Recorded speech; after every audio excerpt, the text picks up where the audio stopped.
جی اسد صاحب بسم اللہ الرحمن الرحیم. اسی پہ بات کر رہے ہیں؟ نہیں اسپیکر صاحب، میں چونکہ یہ تو ختم ہو گیا نا، کال اٹینشن تو ختم ہو گئی ہے، میں پوائنٹ آف آرڈر پہ بات کرنا چاہتا ہوں. اور میں آپ کا شکریہ ادا کرتا ہوں، آپ نے ٹائم دیا ہے. سب سے پہلے مجھے بہت افسوس سے کہنا پڑتا ہے، کیونکہ میں اس معزز چیئر پہ بھی رہا ہوں، اور مجھے اپنے بزرگوں نے اور اپنے مشران نے جو تربیت دی ہے وہ اخلاق اور اس کے اندر رہتی ہوئی اپنی بات جو ہے نا وہ ہم کریں گے. تو چونکہ اس وقت خواجہ صاحب نہیں ہیں تو میں ڈیٹیل بات اس کے سامنے کروں گا جب وہ ہوگا، لیکن کچھ ایک دو پوائنٹ ایسے ہیں کہ میں اس کے غیر موجودگی میں اس نے کل اٹھائے ہیں، میں کرنا چاہتا ہوں.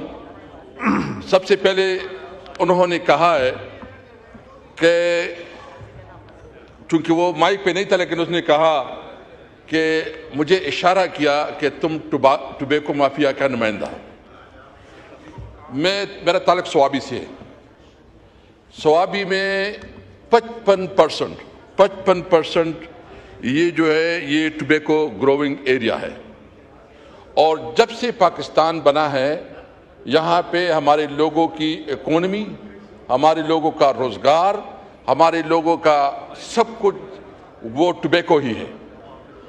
میرا ٹوبیکو کے ساتھ ذاتی طور پر کوئی تعلق نہیں ہے، نہ میرا کاروبار ہے، نہ میں اس معاملے میں اتنا سمجھتا ہوں. اگر کسی نے بتایا کہ میرا کوئی ٹوبیکو کاروبار ہے یا بزنس ہے یا میں نے خود ٹوبیکو گرو بھی کی ہو تو میں ذمہ دار ہوں اس کے لیے.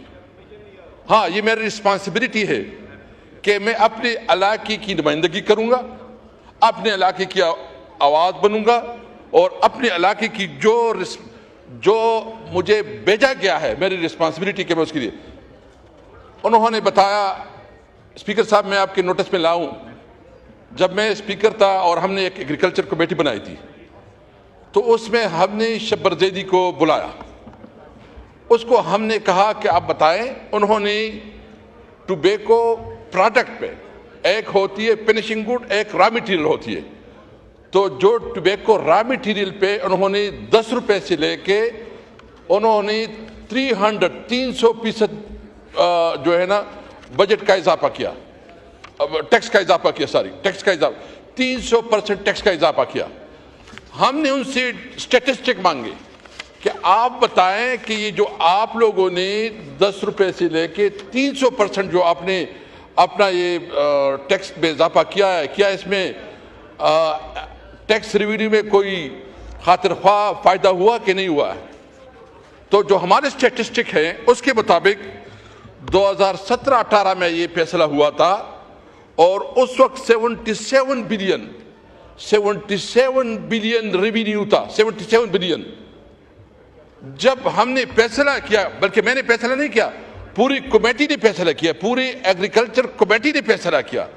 تمام ایگریکلچر کمیٹی کے فیصلے کے بعد جو ہم نے 300 سے لے کے ہم نے وہ 10 روپے کروایا، تو اس کی جو آمدن تھی وہ 77 بلین سے بڑھ کر 134 بلین تک پہنچ گئی. یہ ایف بی آر کی اسٹیٹسٹک ہے. 77 بلین سے وہ چلے گئے 134 بلین پہ، اور 2023 میں وہ پہنچے ہیں 160 بلین. میں پوچھنا چاہتا ہوں کہ کیا جو اس وقت ہم نے یہ بھی مطالبہ کیا، اسپیکر صاحب ریکارڈ کا حصہ ہے، ہمارے ریکارڈ میں ہوگا، اسمبلی کے ریکارڈ میں ہوگا. اس وقت ہم نے یہ مطالبہ کیا کہ بجائے آپ را میٹیریل پہ، آپ ٹوبیکو کے فصل پہ ڈیوٹی لگاتے ہو، آپ سگریٹ پہ لگاؤ. یعنی آپ سگریٹ پہ نہیں لگاتے ٹیکس، اور آپ را میٹیریل پہ آپ جو ہے ڈائریکٹ فارمر کو متاثر کرتے ہو. فارمر سے افیکٹ ہوتا ہے، اس کی اکانومی اس سے متاثر ہوتی ہے، اس کا چولہا اس سے جو ہے متاثر ہوتا ہے. تو ہم نے مطالبہ کیا کہ آپ میرا بانی کریں سگریٹ کے اوپر.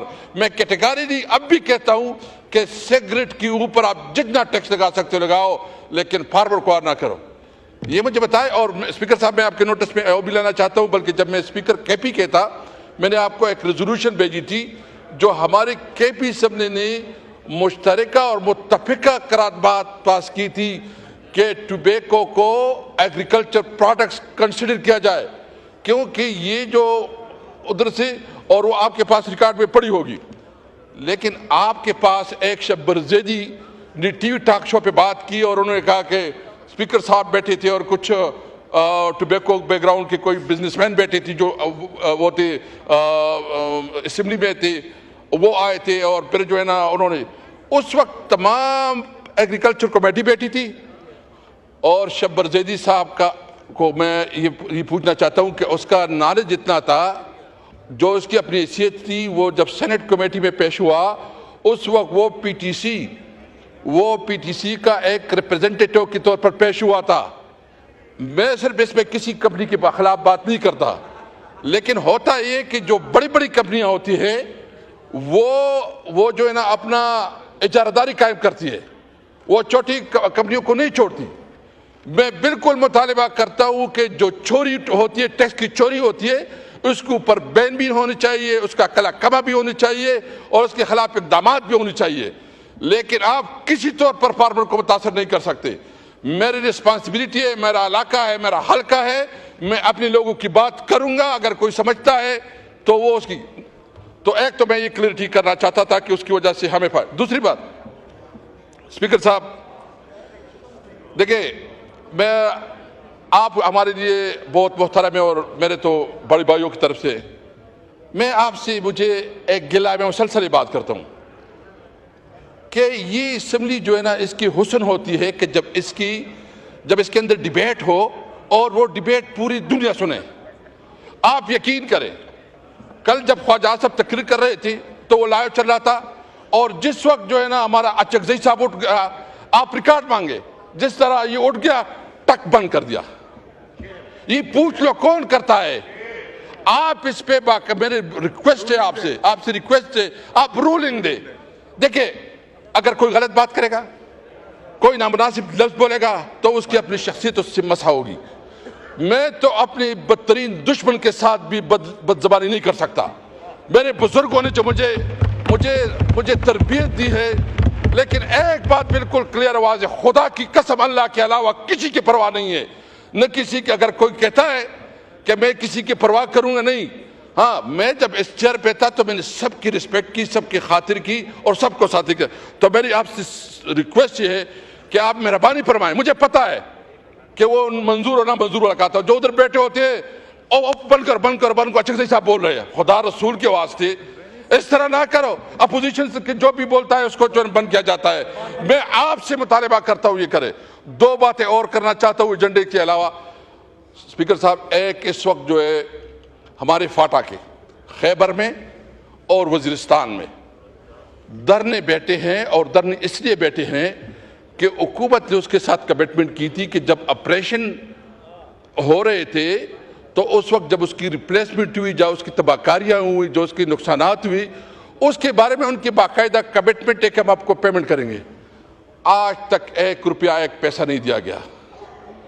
میری آپ سے التماس یہ ہے کہ آپ ایک اسپیشل کمیٹی بنائیں، چند لوگوں کی جو ادھر فاٹا کے جو متعلقہ نمائندے اس کو بھی اس میں رکھیں، تاکہ 1 منٹ آپ سائٹ پہ ہو جائیں، سائٹ پہ ہو جاؤ، ایک مہربانی کرے کہ ایک کمیٹی بنائیں تاکہ فیسیلیٹیٹ کرے کہ یہ جو فاٹا کے لوگوں کی جائز حقوق ہے، جو حکومت نے مانے، اس کے ساتھ جو کمٹمنٹ کیے، اس کے باوجود وہ پیمنٹ نہیں ہو رہی۔ کیوں نہیں ہو رہی؟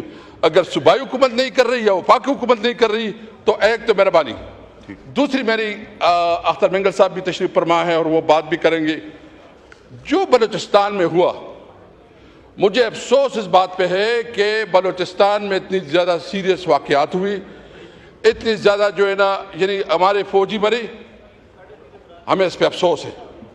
اگر پنجاب کے مزدور مرے، ہمیں اس پہ افسوس ہے، ہم اس کی مذمت کرتے ہیں۔ لیکن بلوچستان میں جس طرح حکومت ہو رہی ہے اور جس طرح بلوچستان میں رویہ رکھا جا رہا ہے، یعنی اس دن بات ہوئی، کوئی حکومت کی طرف سے کوئی نمائندہ نہیں بولا۔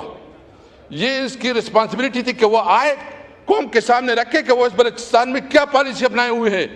بلوچستان میں سینٹ میں انہوں نے ڈیبیٹ کی، اسپیکر صاحب، نیشنل اسمبلی میں نہیں ہوئی، سب سے بڑا ہاؤس یہ ہے۔ اس ہاؤس میں بات ہونا چاہیے. میرا مطالبہ یہ ہے کہ اختر مینگل صاحب آج ہیں, انہوں نے ریکویسٹ بھی کی ہے, آپ اس کو بات بھی کرنے دیں گے. آپ حکومت کی پالیسی واضح کرے کہ بلوچستان کو کیسے ہینڈل کر رہے ہیں. ان کے ہاتھ سے بلوچستان نکلا جا رہا ہے. آج جو ہے نا پوری بلوچ کی عوام جو ہے نا وہ مارنگ بلوچ کے ساتھ ہے. ایک بیچاری ایک خاتون, ایک بچی, اور اس کے خلاف یہ پروپیگنڈا شروع کی ہوئے ہیں کہ جو مارنگ بلوچ جو ہے نا دشت کو سپورٹ کر رہے ہیں, یہ کر رہے ہیں. بہت افسوس ہے. خدا را اس ملک کے ساتھ رحم کرے. میں تو دیکھ رہا ہوں کہ اس ملک میں جو نا خانہ جنگی کی طرف جا رہا ہے. میں تو دیکھ رہا ہوں کہ ملک انارکی کی طرف جا رہا ہے. میری امید ہے آپ سے اسپیکر صاحب, آپ کا چیئر بہت امپورٹنٹ ہے, اس پہ ڈیبیٹ کروائیں, اس پہ ڈسکشن کروائیں, سلوشن نکلوائیں, تاکہ ہمارے جو بلوچ بھائی ہیں, جو ہمارے فاٹا کے بھائی ہیں, ان کو احساس ہو کہ پارلیمنٹ میں اس کی بات سنی جا رہی ہے. جی, منسٹر فار پارلیمنٹری افیئر یہ دیکھ لیے. اچھا جی,